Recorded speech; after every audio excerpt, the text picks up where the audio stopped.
A gente inicia essa série de mensagens hoje e é interessante que no início de cada ano, ali no momentinho alguns dias antes da virada ou alguns dias após a virada, no início do ano novo, como o Rubem mencionou aqui anteriormente, nós temos listas de desejos, nós temos resoluções para esse novo ano que se inicia. Nós temos um planejamento novo, porque nós queremos que algumas coisas sejam diferentes do que o que a gente viveu no ano anterior. Isso é normal, isso é saudável, isso é muito bom.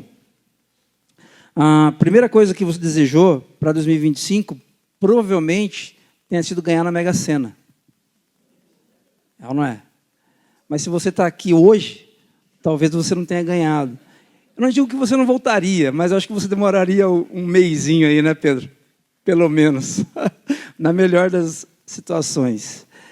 Mas tenho certeza que você ora e pede para Deus, e você gasta tempo, às vezes, quando você para pensar nesse ano que está se iniciando, porque esse início de ano, se você ainda não voltou para o teu cotidiano normal mesmo, você tem um pouquinho mais de tempo, e nesse tempo que você tem, especialmente ali dia 28, 29, 30, 31 de dezembro, dia 1º, 2, 3, 4 de janeiro, a gente tem um tempinho a mais para pensar na vida.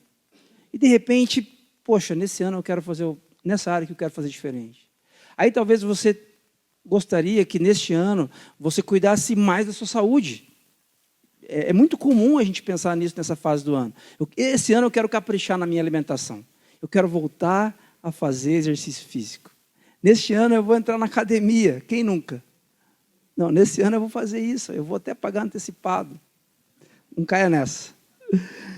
Esse ano eu quero ser feliz, eu quero viajar, eu quero aproveitar mais a minha família, a minha própria família. A minha vida está passando e eu não estou aproveitando meus filhos, não estou aproveitando meus netos. Eu preciso aproveitar mais. Esse ano de 2025 vai ser diferente. Nesse ano eu quero descansar mais. Eu quero desacelerar um pouquinho e tirar alguns dias para descansar, para cuidar de mim. Neste ano que se inicia, eu quero adquirir uma casa própria. Até aqui eu pago aluguel e tal, e está sendo difícil. Mas neste ano eu vou conseguir adquirir uma casa própria ou vou trocar de carro. Eu quero trocar de carro neste ano. Nesse ano eu quero ter filhos. São tantos desejos, não é verdade? São tantos desejos que estão na nossa mente, nos nossos corações. Mas eu quero que você preste atenção nisso. Quais são os desejos que levam você a se ajoelhar e a orar a Deus? Quais são os desejos? Ganhar na Mega Sena? Poxa, talvez você pensou nisso, talvez você gostaria mesmo de entrar na academia.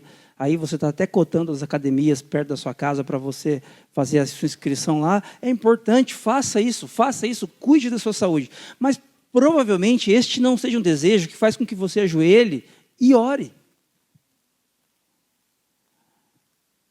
Iniciar uma dieta para que você perca um pouquinho de peso ou para que você aperfeiçoe a sua saúde, isso é importante, é desejável. É maravilhoso que você faça isso, mas talvez, ou provavelmente, você não ore, não se ajoelhe em função desse motivo.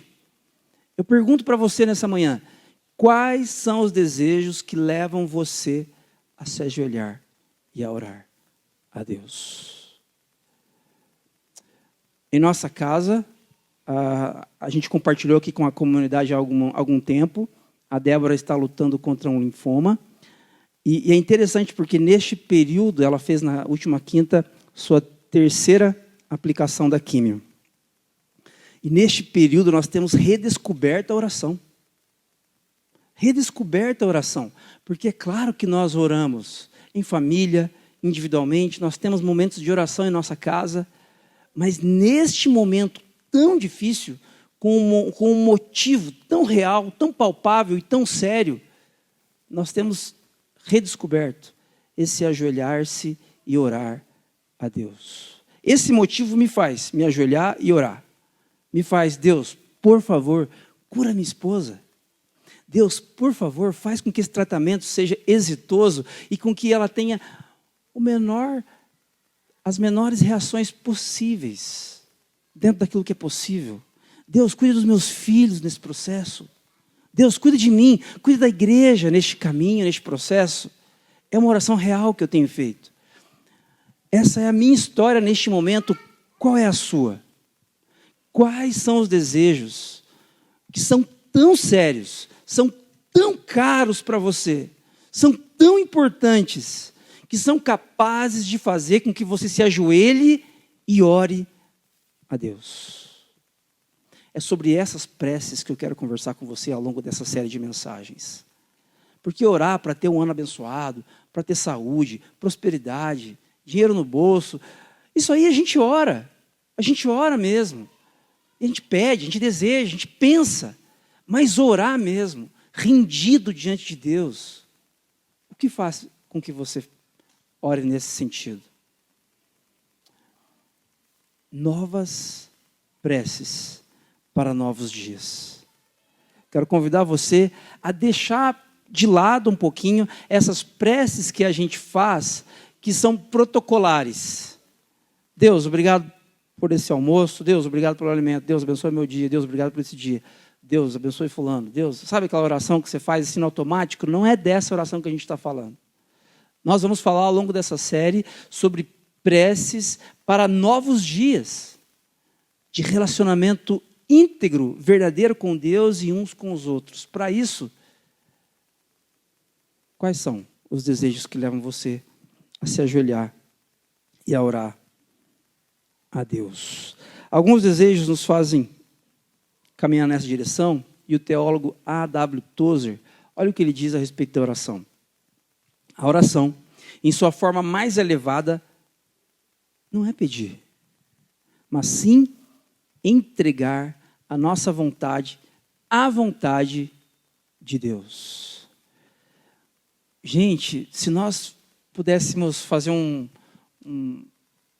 uma retrospectiva das nossas últimas 100 orações, quanto das nossas orações foi pedir? Quanto dessas últimas 100 orações foi pedir, pedir, pedir, pedir, pedir, pedir, pedir?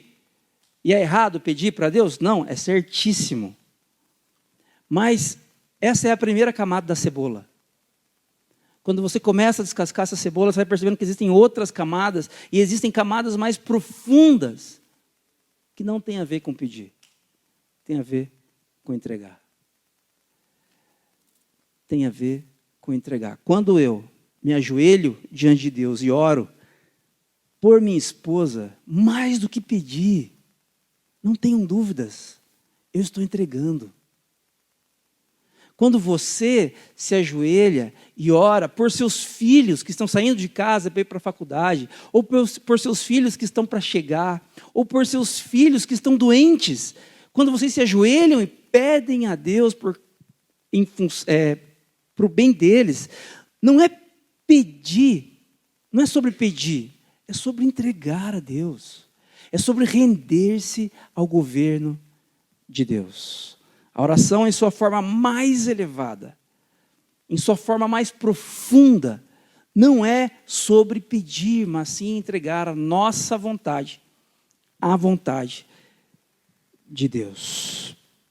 É sobre isso que eu gostaria de refletir com vocês neste primeiro encontro do ano, sobre entregar os medos, sobre entregar as ansiedades, os traumas, as dores, a raiva, a amargura. Quero convidar você a subir o nível das suas preces, subir o nível das suas orações, das suas súplicas. A oração mais elevada não é sobre pedir, é sobre entregar. É por isso que hoje o tema da nossa conversa, da nossa reflexão é: Deus, eu entrego tudo a Ti.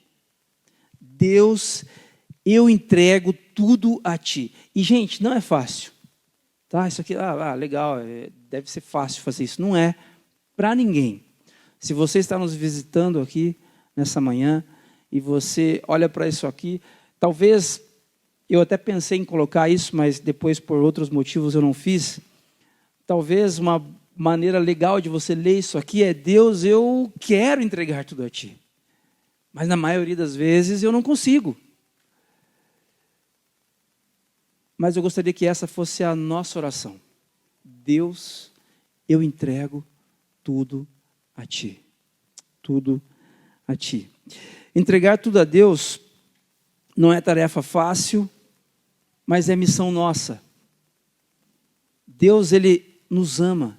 Ele enviou o Filho dEle para morrer na cruz, para nos reconectar a Ele. Nós estávamos desconectados de Deus por causa dos nossos pecados. E agora que nós temos um caminho bem pavimentado de volta ao Pai, nós precisamos entregar.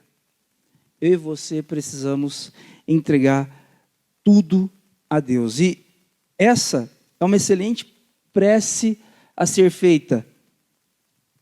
Você tem coragem de orar assim?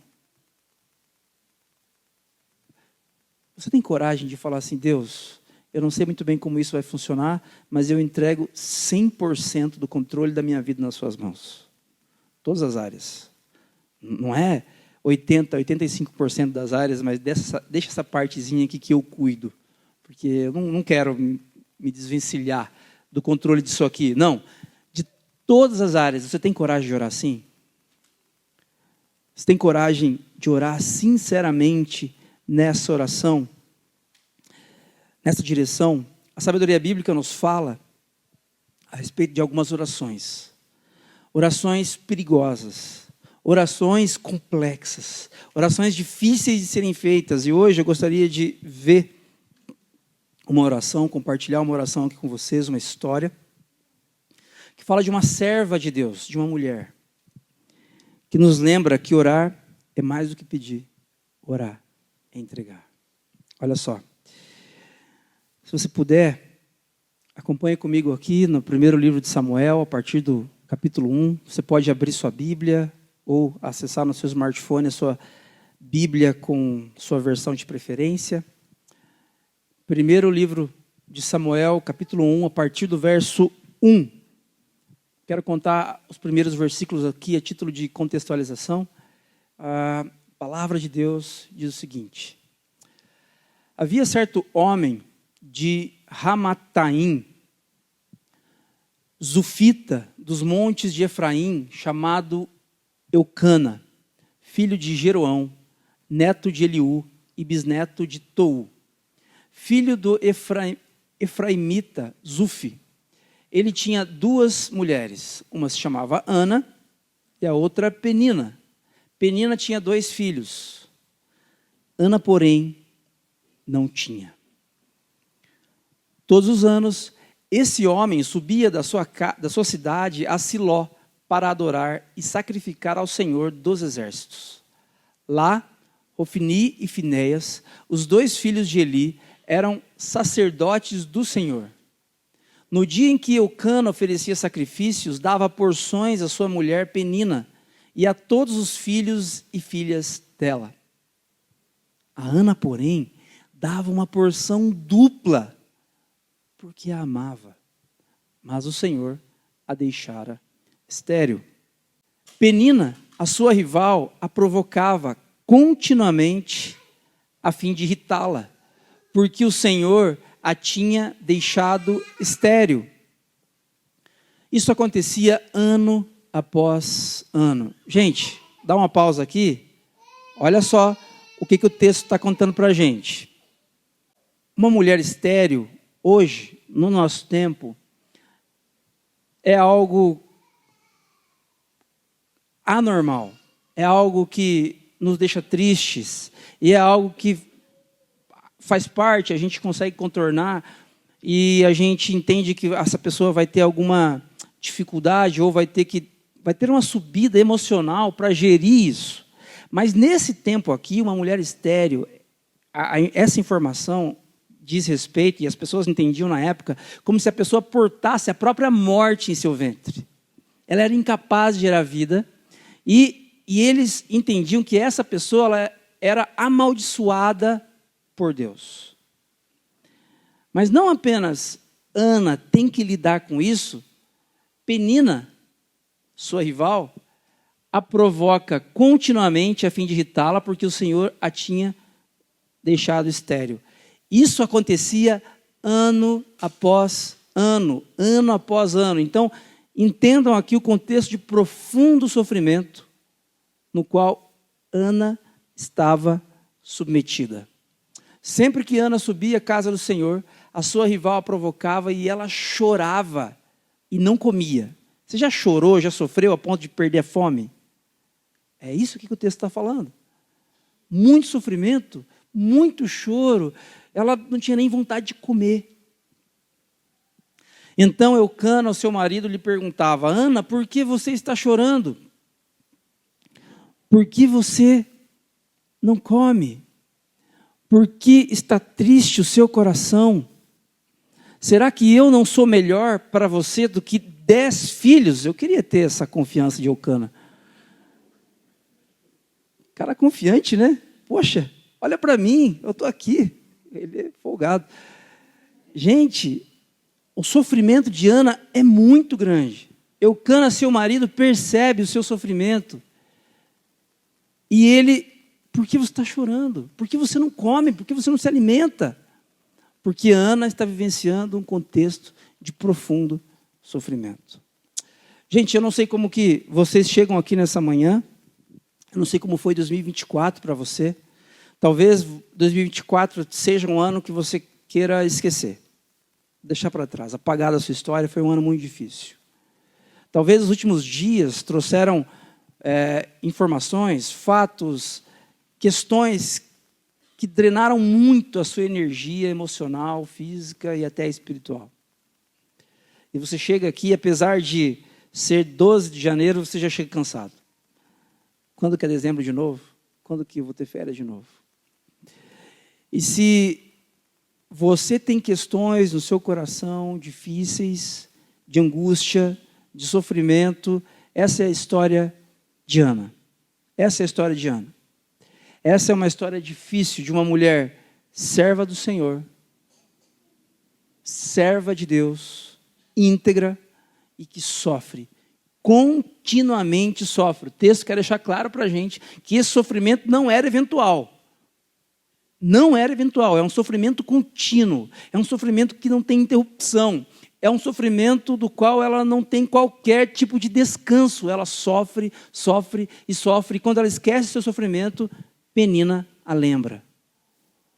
Penina estava lá para lembrar a Ana de que ela era estéril.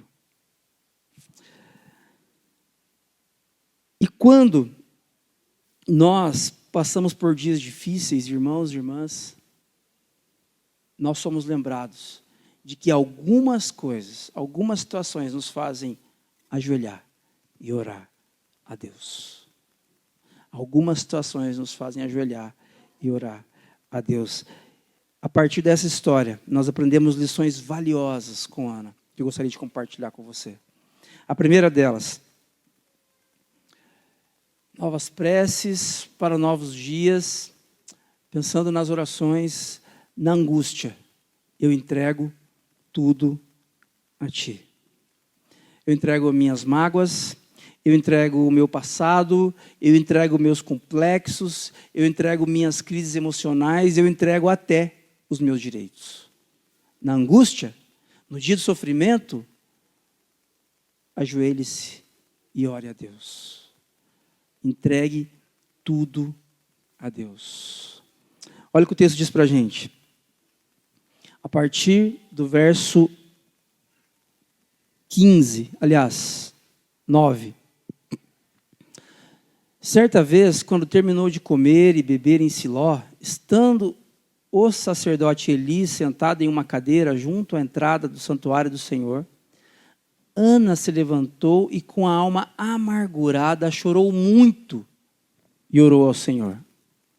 Ela está amargurada, ela está angustiada, e o que ela faz? Ela procura as redes sociais da época e ela posta e ela reclama, ela faz uma live, ela procura as irmãs lá, as mulheres ali daquela sociedade e começa a reclamar de Eucana, seu marido, começa a reclamar de Penina. Não.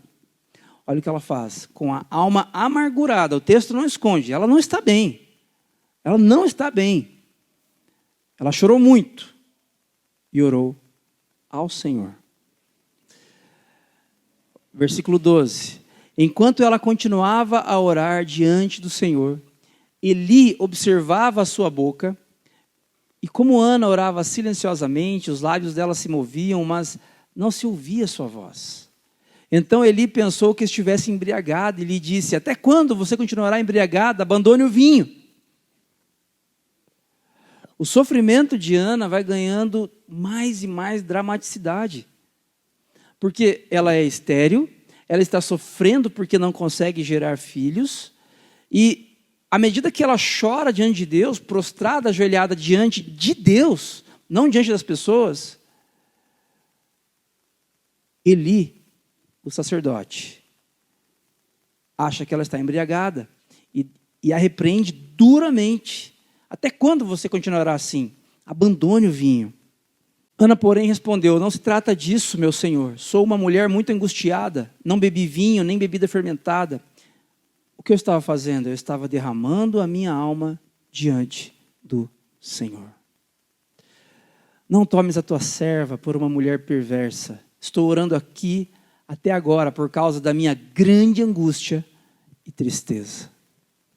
Ele respondeu: vá em paz, e que o Deus de Israel conceda a você o que pediu. Irmãos, irmãs, a Bíblia nos convida a olhar para essa história e a entender que mesmo quando nós temos direitos, porque talvez Ana pudesse reclamar seriamente, justamente para seu marido Eucana, e explicar para ele a respeito das provocações de sua rival Penina. Mas em momento nenhum o texto menciona que Ana comenta, age, fala qualquer coisa nesse sentido. Por quê? Ela tinha motivos para isso? Sim. Ela tinha o direito de fazer isso? Sim. O que Ana faz? Ana derrama a sua alma diante do Senhor. Eu quero desafiar você a ser contracultural. Contracultural. Algumas séries de mensagens atrás, nós falamos sobre viver sem pressa, nós falamos um pouquinho sobre redes sociais, sobre o quanto nós estamos conectados, o quanto nós estamos em contato com nossos smartphones o dia todo. Eu quero desafiar você a derramar a sua alma mais diante de Deus do que diante das redes sociais. Muitas vezes, nós somos prontos em colocar, talvez até uma música, uma canção cristã, e uma foto sua ali vivendo aquele momento difícil, e você faz isso com mais facilidade do que derramar a sua alma diante de Deus. Ana, com a alma angustiada, amargurada, ela vai até o Senhor e derrama a sua alma. As pessoas não entendem, o sacerdote Eli não a entende. Não espere compreensão das pessoas. Não espere compreensão do seu marido, da sua esposa, dos seus filhos, até da sua comunidade cristã. Se você tiver alguma angústia no seu coração, vá correndo aos pés do Senhor. Na angústia, entregue tudo a Deus. Tudo a Deus. Uma segunda coisa que a vida de Ana, essa oração, essa entrega nos ensina é: com confiança, eu entrego tudo a ti. Na angústia, Ana entrega tudo a Deus. Mas ela faz isso com confiança. Com confiança porque ela conhece o Deus da história. Muitas vezes as nossas orações revelam o quão pequeno é o Deus em que nós cremos. Deus, se você puder, se você tiver poder. Deus, se você está aí, olá, responde as minhas orações. Deus é poderoso. Ele está no controle de toda a história. Ele ressuscitou após ter sido crucificado e está assentado à direita de Deus Pai. O nosso Deus é poderoso para fazer muito mais do que podemos pedir, pensar ou imaginar. Ore com confiança. Não com confiança nos seus pedidos, mas com confiança de que na sua entrega, Deus no controle seguirá cuidando de você. Entregue tudo com confiança. Não tenha medo. Olha o que o texto diz para a gente. Então, Ana fez um voto, dizendo: ó Senhor dos exércitos. Ela está orando, fazendo um voto naquele momento de sofrimento. Se tu olhares com atenção para a aflição da tua serva, se te lembrares de mim e não te esqueceres da tua serva, mas lhe deres um filho, então eu o dedicarei ao Senhor por todos os dias da sua vida. Sobre a cabeça dele não passará navalha. Então eu o dedicarei ao Senhor por todos os dias da sua vida. Gente, ela está pedindo um filho. Quem é pai e mãe aqui sabe do amor que você sente por seus filhos e do quão difícil é você pensar em estar longe desses filhos. Ela está pedindo esse filho no meio de sua angústia, com confiança de que, se Deus ouvir a sua oração, ela dedicaria o seu filho, não um dia, não no culto, quando ele vem aqui para ser apresentado ou para ser batizado, não, todos os dias de sua vida, ela dedicaria esse filho ao Senhor. Ela disse: espero que a tua serva encontre favor aos teus olhos. Então ela seguiu o seu caminho, comeu, e o seu rosto já não estava abatido. Gente, presta atenção nisso.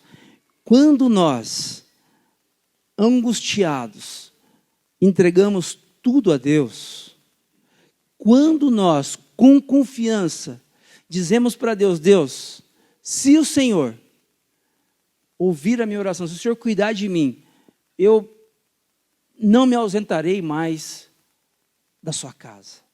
Eu farei parte dessa comunidade cristã. Eu me envolverei, eu serei voluntário aqui, acolá, eu quero fazer parte, eu vou me envolver, e se o Senhor me abençoar, eu vou ser generoso, eu vou me envolver onde eu puder me envolver.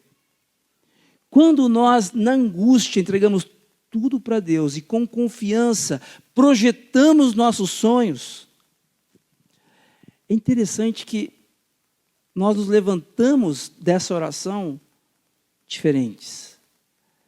Não aconteceu nada com Ana de diferente. O texto não fala que apareceu um anjo e disse para ela: Ana, a partir daqui tudo vai ser diferente, com a voz do Cid Moreira. Não, o texto não fala isso. Simplesmente ela se ajoelha, simplesmente ela pede para Deus, ela se humilha na presença de Deus, e quando ela segue o seu caminho, ela volta a comer. E o rosto dela já não estava batido. Por quê? Porque quando eu e você nos ajoelhamos e oramos diante de Deus, em meio a tormentas, em meio a angústias, quando nós nos levantamos à presença de Deus, o agir do Espírito Santo nos restaura. Nos restaura. Você quer restauração para a sua vida? É importante você cuidar da sua alimentação, é importante você cuidar da sua saúde, é importante você descansar. Se você quer estar com sua saúde em dia, com o rosto não abatido, é importante que você tome cuidado com uma série de questões. Porém, mais importante do que tudo isso, é você, na angústia e com confiança, entregar tudo a Deus. Qual a lógica disso? Se Deus de fato é poderoso, se é verdade que Ele é poderoso para fazer infinitamente mais, então é um bom negócio entregar nossas angústias para Ele. Porque eu, com a idade que eu tenho, com a vivência que eu tenho, eu já entendi que eu não dou conta dos meus problemas. Espero que você já tenha entendido isso também. Que você sozinho, sozinha, não consegue. Não sou eu que estou dizendo isso. É a sabedoria bíblica que está dizendo que nós somos pecadores. Que o bem que nós queremos fazer, nós não conseguimos fazer. E que o mal que nós não queremos fazer, esse sim nós fazemos. Se isso é verdade, é um bom negócio você abandonar as suas angústias aos pés do Senhor. E quando você se levanta desse momento de prece, de súplica, de oração, o seu rosto já melhorou. O que aconteceu com você? Você já recebeu uma ligação e está tudo bem? Você já melhorou? As coisas já passaram? O sofrimento já estancou? O que aconteceu que você está bem? O que aconteceu com o seu rosto? Eu estava orando. Eu estava diante de Deus. E na presença de Deus, eu fui renovado e restaurado. E uma terceira coisa que eu queria destacar com vocês. Primeiro, na angústia, nós entregamos tudo para Deus. Com confiança, nós entregamos tudo para Deus, olhando para o futuro, nós entregamos com confiança todas as coisas para Deus. E em terceiro, olhando para a vida de Ana, em adoração. Oremos nesta manhã. Eu entrego tudo a Ti. O que é adoração? Talvez você tenha aprendido que a adoração é um momento onde você vai numa comunidade cristã e aí o líder aqui das canções pede para você ficar em pé e aí você canta durante 20, 30 minutos e esse é o momento de adoração. Esse é o momento de música, de canções. A adoração é entrega. É entrega da sua voz, sim, mas de toda a sua vida, de todos os seus direitos, de tudo que você tem. Isso é adoração. E nós podemos ver isso a partir da vida de Ana. Olha o que o texto diz, a partir do verso 19. Na manhã seguinte, eles se levantaram e adoraram ao Senhor. Depois voltaram para casa, em Ramá.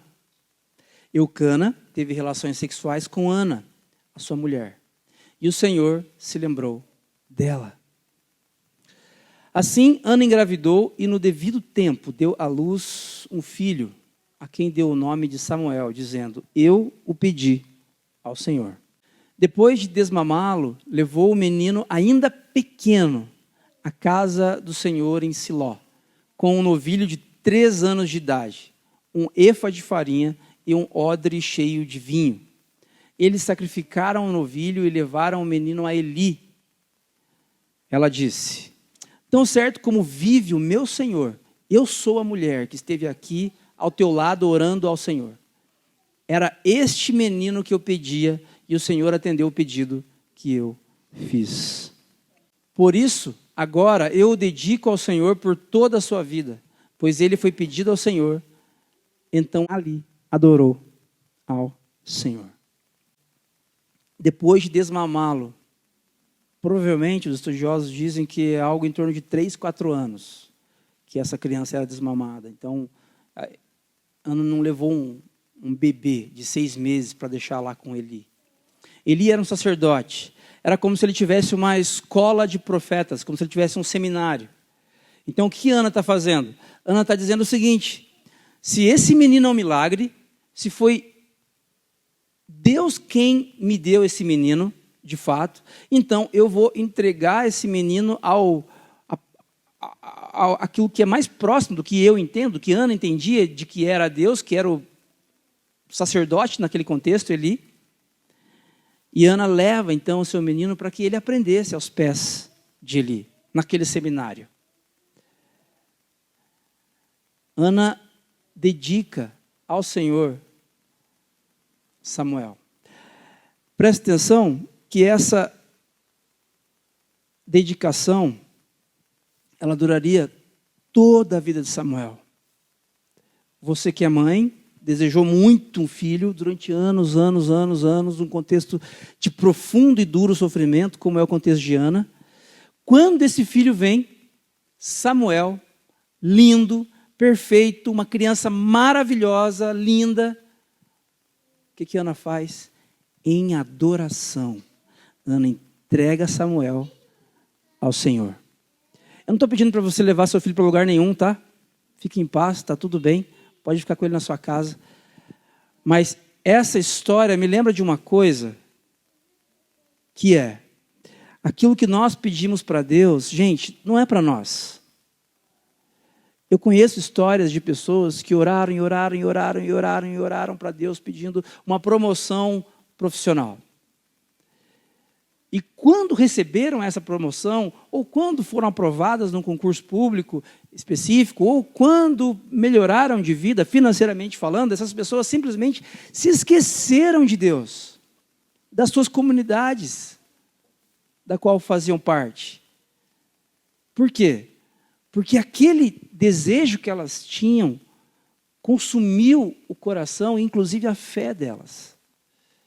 Eu quero desafiar você, nessa manhã, a pensar em tudo de bom que você quer para 2025, tudo de maravilhoso que você quer, seja uma cura, seja uma promoção, seja um aumento salarial, seja uma casa nova, um carro novo, seja um filho, um casamento, tudo que você quer de bom para esse ano, entregue para Deus, em adoração.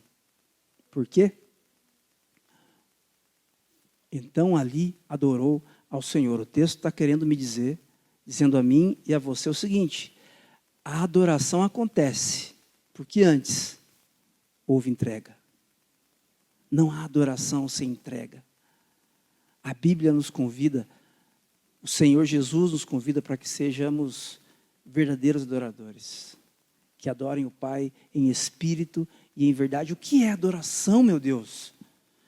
É cantar, é levantar a mão, é ficar emocionado enquanto canta. O que é adoração? A adoração é entregar.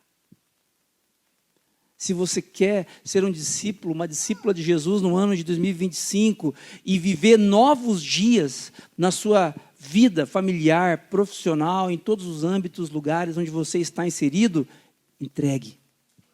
Entregue a Deus. Entregue a sua angústia. Entregue com confiança. E em adoração, entregue tudo a Deus. E, irmãos, quando a gente olha para essa conversa, para essa fala de entregar tudo para Deus, é pesado, né? É pesado. Você talvez pense assim: poxa, mas eu não consigo entregar tudo. Eu até entrego algumas coisas, mas tudo é muito difícil. E eu sei que é difícil. A história de Ana mostra que é difícil. Ou você olha para a história de Ana e acha que é uma história fácil. É um drama. É uma história dificílima para falar a respeito da entrega. Mas eu queria dizer para você que entregar não é ideia minha, ideia sua. Essa história aqui conta para a gente a verdadeira história da humanidade. A história que está por trás de toda a Bíblia. A Bíblia de Gênesis e Apocalipse, apesar de serem vários livros com gêneros literários distintos, ela fala da mesma história. A Bíblia conta para a gente a respeito de algo que está aqui nesse primeiro símbolo, essa seta para baixo, que é a criação. Deus criou todas as coisas boas. Deus criou a mim e a você de uma forma íntegra, para que nós tivéssemos um relacionamento saudável com Ele. Para que Ele viesse todos os dias conversar com a gente, saber como é que foi o nosso dia, como é que foi o nosso dia, como é que foi a nossa rotina, como é que foi o nosso trabalho, como é que está sendo o nosso casamento. Era para nós termos um relacionamento perfeito e uma conversa direta com Ele.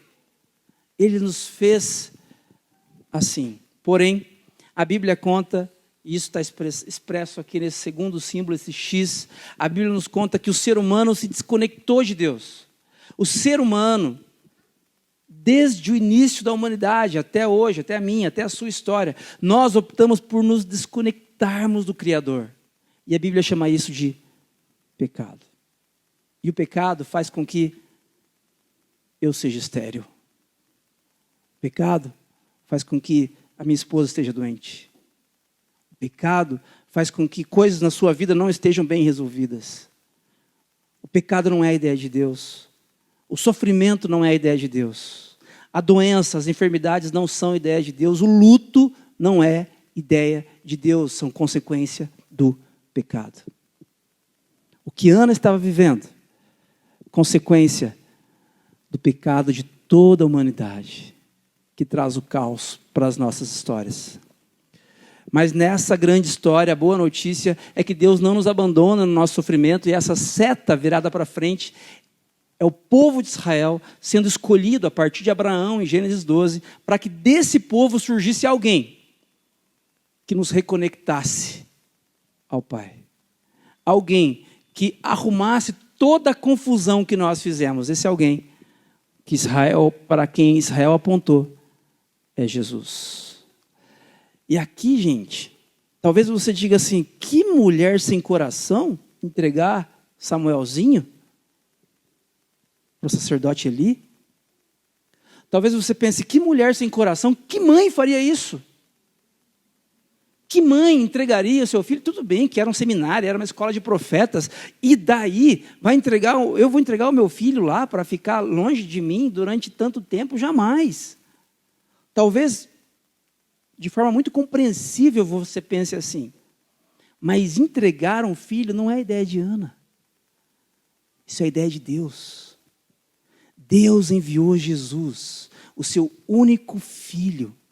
Deus enviou Jesus, Deus entregou Jesus, Deus deu Jesus, para que Jesus entrasse na história, para obedecer ao Pai da maneira que eu e você não conseguimos.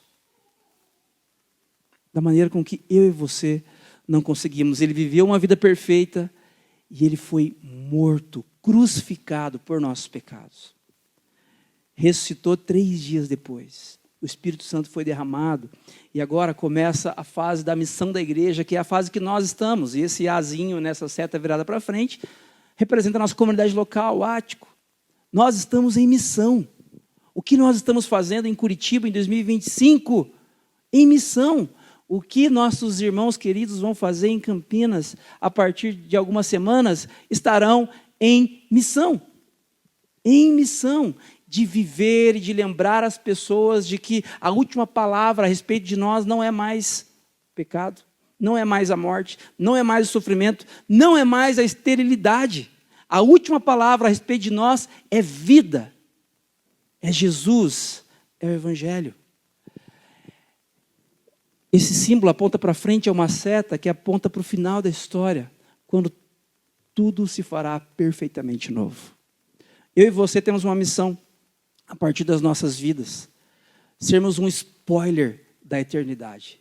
Quando as pessoas olharem para você, para o seu casamento, elas vão dizer, uau, o casamento do fulano e da fulana, tem os seus problemas, mas eles se acertam, eles se amam, eles se perdoam, eles se cuidam de uma forma tão especial. O que eles têm de diferente? O que eles têm de diferente é o Espírito Santo, é a vida de Jesus. Olha como essas pessoas oram diferente, em vez de elas ficarem orando, pedindo para Deus simplesmente enriquecê-las, em vez de elas ficarem orando, expulsando demônio de refrigerante, em vez de elas ficarem orando, fazendo atos proféticos nas encruzilhadas da cidade, elas estão orando para Deus curar aquela pessoa que está doente. Elas estão orando para Deus dar mais felicidade para um pai em ver seu filho brincando. Elas estão orando por coisas tão normais. O que essas pessoas têm de diferente? O Espírito Santo de Deus. É isso que nós temos de diferente. Eu quero desafiar você a, olhando para essa história, lembrando da grande história, entregar tudo é difícil, gente. É dificílimo. Eu diria que é impossível. Só o Espírito Santo mesmo para nos capacitar e nos dar força nessa direção. Mas lembre-se de uma coisa, isso não é ideia sua. Você não vai ser a primeira pessoa a entregar tudo. O primeiro a entregar tudo foi o próprio Senhor. Foi o próprio Deus entregando o seu Filho. Foi o próprio Jesus entregando toda a sua vida. Você já parou para pensar que Jesus não poupou nada na cruz? Quando ele estava crucificado, ele não se poupou de nenhuma dor. Você já parou para pensar que Jesus não se poupou de nenhum sofrimento, de nenhuma angústia? Ele entregou tudo ao Pai, para que hoje eu e você tivéssemos um caminho, para que pudéssemos, nesta manhã também, entregar toda a nossa vida ao Pai. Todos os nossos sonhos para este ano, todos os nossos planejamentos, todas as nossas metas, na angústia, com confiança e em adoração. O pastor Eugene Peterson, falecido em 2018, a respeito da oração, ele diz o seguinte: a oração nunca é a primeira palavra. é sempre a segunda palavra. Deus tem a primeira palavra. Orar é responder a um discurso. Não é simplesmente falar, mas sim responder. Eu quero convidar você a começar a responder a Deus. Não é você que começa uma conversa com Deus, você sempre está respondendo. Essa ideia de entregar começa com Ele. Ele que entrega o seu Filho para nos dar vida. Agora nós aqui temos que responder a isso. É a segunda palavra, não é a primeira. O primeiro movimento foi dele na nossa direção. Evangelho de João, capítulo 3. No capítulo 3 vai dizer que Deus amou o mundo de tal maneira que Ele deu seu único Filho, para que todo aquele que nele crê não pereça, mas tenha vida eterna. O Pai deu, Ele deu. Agora, em resposta, eu também entrego. Eu entrego toda a minha vida. Eu entrego meus direitos, eu entrego meus bens, eu entrego a minha família, eu entrego meus problemas, eu entrego as minhas angústias, eu entrego os meus medos, aqueles que me acordam de madrugada e me deixam ansioso, eu entrego tudo para Deus. Porque eu sei que neste levantar-se da presença de Deus, o meu rosto já não estará batido. Eu sei que neste levantar-se da presença de Deus, Deus me revigorará com a sua presença. Entregue as suas angústias a Deus, com confiança, em adoração. Se você prometer algo para Deus, se você disser assim: Deus, se o Senhor me abençoar nessa área, eu vou me envolver com a sua casa, eu vou me envolver na igreja, eu vou até dar o dízimo, eu vou ser generoso, eu vou cuidar das pessoas que eu encontrar por aí, eu vou me envolver com missões transculturais, eu vou abençoar missionários. Se você prometer isso para Deus, cumpra. Adoração é entrega. Adoração é entrega.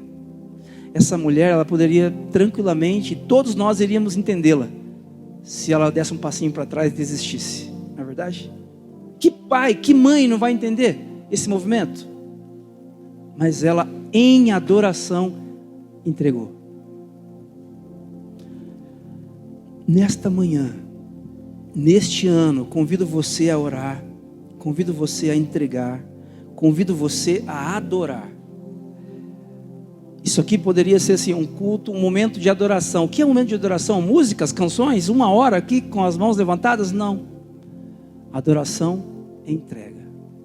Eu quero convidar você nesta manhã a entregar. E assim responder ao agir gracioso de Jesus Cristo em nossa direção. O que nós podemos levar para casa neste primeiro encontro do ano? Para a gente pensar um pouquinho hoje, pensar um pouquinho nos próximos dias. Primeiro, ouse orar ao Senhor preces de entrega e não de conquista, de retenção ou benefício próprio. Ouse orar preces de entrega. Ouse pedir menos e entregar mais.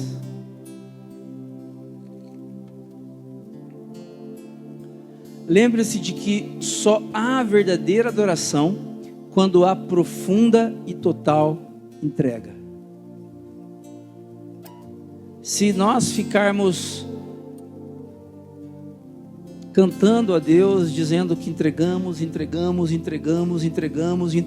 tudo a Ele durante 2 horas, se nós usarmos camisetas dizendo que nós entregamos tudo a Deus, se nós professarmos a nossa fé publicamente, entregarmos publicamente tudo a Ele, porém, algumas áreas de nossa vida ainda estiverem trancadas lá num cofrinho secreto, que só você sabe onde estão e o que tem lá,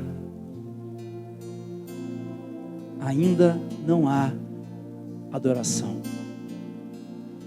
ainda não há profunda e total adoração. Percebam, eles adoram o Senhor ali no texto, depois da entrega. A adoração é só depois, para explicar para a gente que é nessa ordem. Lembre-se disso. E por último, quais passos práticos você precisa dar para entregar toda a sua vida aos pés de Jesus? Quais passos práticos, visíveis, você precisa dar? Um discípulo, uma discípula de Jesus se rende à mensagem do Evangelho. Você já se rendeu a essa mensagem? Sim. Você faz parte de uma comunidade cristã? Se você está nos visitando aqui, faz parte de outra comunidade, envolva-se com a sua comunidade. Ame a sua comunidade. Sirva a sua comunidade. Seja servido lá. Quais passos práticos você precisa dar para entregando adorar? Quais passos práticos você precisa dar para entregando adorar? Deus de graça, obrigado por sua palavra, por essa história tão antiga, tão verdadeira. Obrigado, Deus, porque o nosso exemplo de entrega não é Ana. O nosso exemplo de entrega é o Senhor, que entregou o seu próprio Filho. É o Senhor Jesus que entregou sua própria vida. Ajuda-nos, Deus, a responder a esse amor. Deus, que 2025 seja um ano, Pai, de entrega. Que 2025 seja um ano onde nós possamos entregar todas as áreas da nossa vida. Nossas angústias, complexos, mágoas, sofrimento, direitos. Com confiança de que o Senhor segue no controle da história. E de que por causa de Jesus, tudo vai ficar bem. E que nós possamos entregar em adoração as recompensas, aquilo que o Senhor nos der, para que sigamos participando alegremente daquilo que o Senhor está fazendo, Pai. Abençoa-nos nesta manhã, Pai, por favor. Espírito Santo, gostaria que o Senhor lembrasse meus irmãos e irmãs dos passos práticos que eles precisam dar a partir de hoje. Quais passos práticos meus irmãos precisam dar para orar, entregando suas vidas para viver uma vida de adoração? Transforma-nos nesta manhã, Pai. Em nome e por amor de Jesus. Amém.